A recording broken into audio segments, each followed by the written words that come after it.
I'm gonna show you how to make 5 to 10K a month from home, no BS. It is called print on demand as well as branded dropshipping, and I'm going to show you exactly how it works. Now, don't worry about everyone finding out about this because statistically, only 5% of people will watch till the end of the video. First, we need to come up with a design. And don't be intimidated by that. I promise you, anyone can do it. You can do it on your laptop or you can do it even on your phone. You might ask, what's the design for? Well, you will see later on, and that's actually what makes it such a fun side hustle. First, you're gonna head over to Canva. It's a website where you can absolutely design anything. Create a design here. Today, I'm going to be using a special font for this video, and I like it pink. And download it onto your computer. To create an online store, sign up with Shopify. Once you get in, go to apps and customize your store. Search up Printful and download this app right here.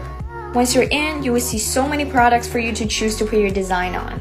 I chose this backpack, and all you really need to do is just to upload your design here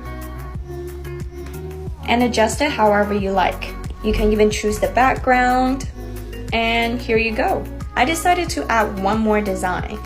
A smiley face, why not? See where it fits, and to the next step. Here you can choose your mockups, hit next. Here you can edit your descriptions a little bit, go to pricing. As you can see, it costs $40 and I'm selling it for $56, and the profit is $16. Then hit submit to store and go back to Shopify, it's there. Oh, look at that, everything is already done for you. Now we're going to customize our website a little bit. You can easily do this on your own. And look, it's up for sale. Now you're gonna go to TikTok and consistently post the videos about your products. Take this shop as an example and make sure to link your website in the bio. And the best part about this business model is that you don't hold any inventory and then you don't do any of the shipping as well. So whenever someone buys from you, the supplier then prints the design on the product and ship it straight to your customers. And you get to keep the profit. DM my Instagram